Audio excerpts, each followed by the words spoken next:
Hey guys, I'm very excited about this new course of mine, Politics from the Perspective of an Objectivist. So I consider myself an objectivist. It's a philosophical school, and I'll be talking about this school, like what is objectivism, right? It's also part of this course. Um, I might be writing some terms and concepts on a blackboard or somewhere else, but um, I want you to treat this course as a listening activity, like listen to me more. Also, this course is done in the context of improving your English language, especially your listening. Okay, so that's it for now, and of course you are free to benefit from the interactivity of those digital tools like Facebook, YouTube, etc. So feel free to leave comments. Feel free to criticize or give your own concepts, ideas, and understanding of the material. Okay, so yeah, you can benefit from that as well.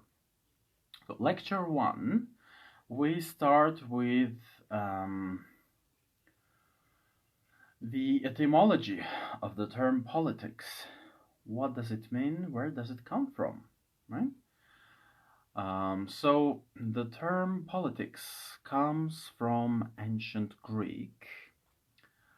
Uh, it's a short word, polis. Polis or polis. It was a city-state. Like in ancient Greece, before there were countries as units. Yeah, the US, the UK, Armenia, Kazakhstan, etc. Before countries were formed, in some parts of the world, there were other political formations. In ancient Greeks, they had polises. Yeah, so a polis is a city-state, like Athens, Sparta, and there were lots of other city-states. Yeah, so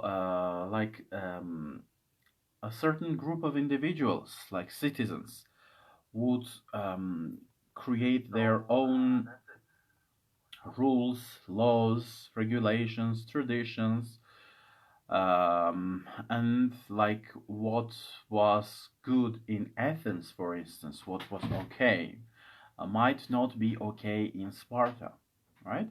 So this is where the term comes from, polis. It's a city-state. Yeah, it's political and social and economic self-organization of the individuals, right? So that's it. Like about the origin of the term, politics is, the term itself comes from ancient Greek culture. Just like science, culture, lots of many aspects of Western civilization and culture. The term politics, just like the term philosophy, comes from ancient Greek. Okay, that's it. And now we are going to define the term politics, and I have to just make you aware of the fact that this course is, of course, subjective.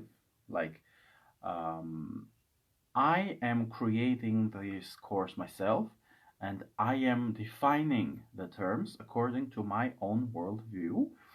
And you're going to face that wherever you go, with whomever you talk. Like, if I were more conservative, this course would have been different, and the definition of politics most probably would have been different too. Okay? So, with that said, again, I remind you that I create this definition of the term politics based on my own perceptions. And I do that as an objectivist. Objectivism is a very liberal type of philosophy. Yeah, it's based around the individual, not around any nation, any religion, any collective. Yeah. So, with that in mind, this is my definition of the term politics. Okay? It's a process. Politics is the process of the organization of public life in a given community based on the conscious choice of the individuals involved in it. So it's a process. It's the process of the organization of public life, right? And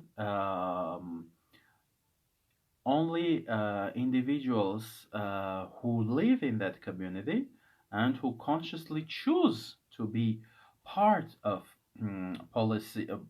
politics making, yeah, are part of that whole thing. So this is a very broad definition. You are free to disagree. You are free to meditate upon this thing.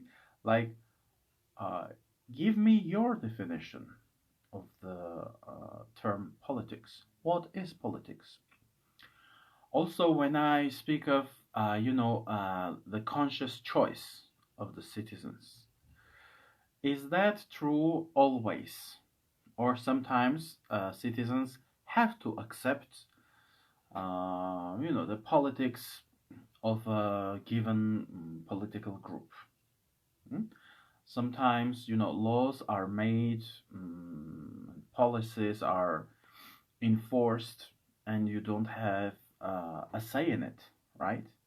So, in practice, sometimes politics can be enforced, especially if we are talking about conservative, and it's not even just conservative, when we talk about, here's a term, collectivism, yeah, collectivist politics, yeah, a collective is a group of people, any group of people, yeah. So collectivist politics often enforces whatever they want on everyone. So there can be conservative collectivism like nationalism, fascism, and there can be like more liberal collectivism as well, like some forms of communism where they don't care about your religion, your sexuality, but still it's a collectivist politics, and opinions and ideas and laws, everything is enforced on the individual, right? So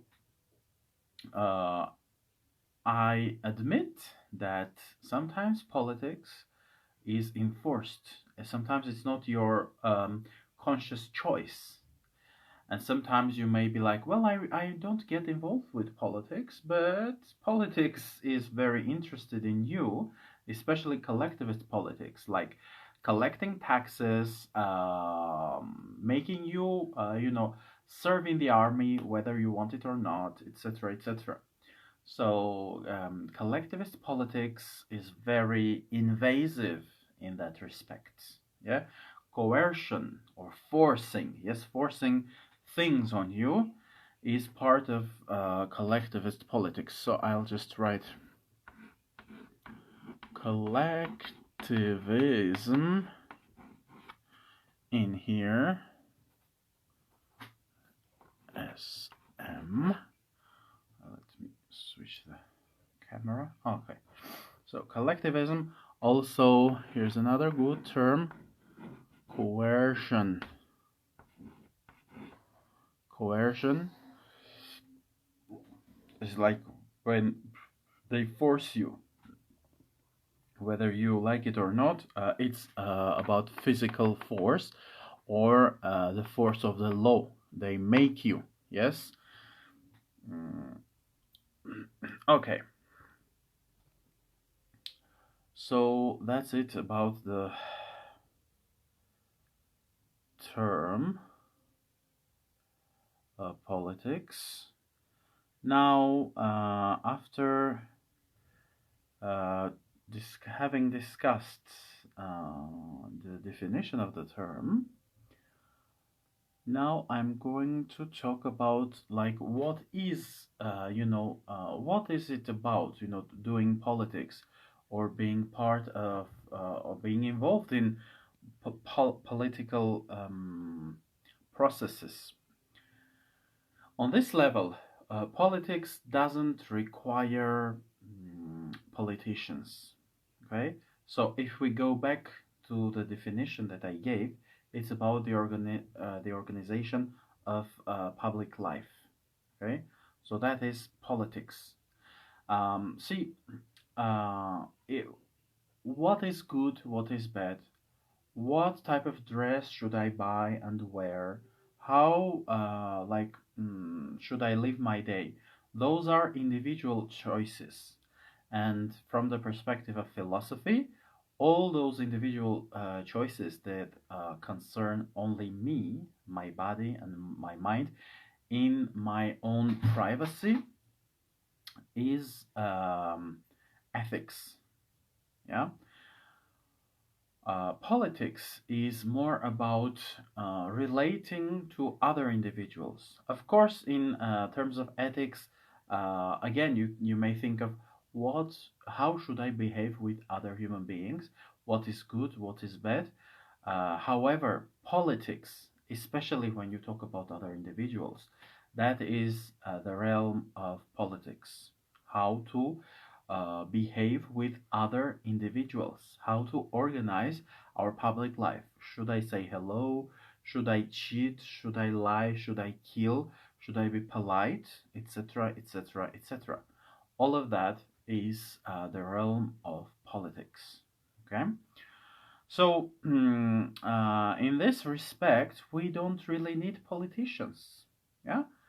Politics is like, you can compare it to education, for instance. You don't need a dean to get educated, especially nowadays. You can go to YouTube and watch someone speak, right? So, again, I remind us all that this is the perspective of a very liberal and open-minded individual, okay? So, if someone else talks about politics, they may disagree with me, and that's fine because there's a whole spectrum or many spectra of politics, policymaking, etc. Here's an example of a political process. Like we want to build a new road. Or we want to build a new kindergarten for our kids. This is something that has to do with other people as well. It's not just my private road in my backyard, right? It's something that concerns others, that concerns the polis, the community that I mean. Yeah, in this way, like again, it's about the polis, about the community. So it's a political process. Like, how should we do that? To whom should we address? Are we obliged to pay to the government so that the government makes a new road or builds a new kindergarten? Or maybe can we do that ourselves? Also, like when we pay taxes to the government, is it really the government that builds new roads and new kindergartens, etc.? Or is the government hiring people, like teams of people, workers, so that they build those roads and kindergartens? So, from this perspective, actually, government never creates anything. Individuals create things, right? So, teams of people create things, but a government or a state cannot create anything. Like the citizens, including like those citizens that call themselves governor or mayor or prime minister, minister, etc. Those are all individuals. So people build things, not governments. Yeah, from the perspective of a very liberal-minded individual, individualist and objectivist. Okay, so we don't really have to pay, taxes to our governments. They might make us believe that we have to, or that's the best way, but it's a choice, it's an option. So we can pay ourselves. Yeah, we ourselves can collect some sum of money and pay to individuals from our communities, or we could invite like foreigners if we really wanted to, and they could build those roads and kindergartens. That's a political process because roads and kindergartens concern our polis or our community. Okay, Arsen is writing, "Hi there, Sevak. It's me, your faithful follower. What's the topic for today?" Hey, Arsen, the topic of today is politics. So I'm making a new online course. We're discussing politics. Um, so that's it for now. This is the end of our first lecture on politics. I might go live tomorrow, and the second lecture or the second lesson will be like classifications. What types of political systems are there, especially from the perspective of an individual and from the perspective of groups of people, religious, national, ethnic, etc., etc. So this will be the next topic of our next lesson. You're welcome to leave your criticism, your opinion, and Arsen, you too, you can give me your own definition of term politics. What is politics according to you? Okay, that's it. See you tomorrow.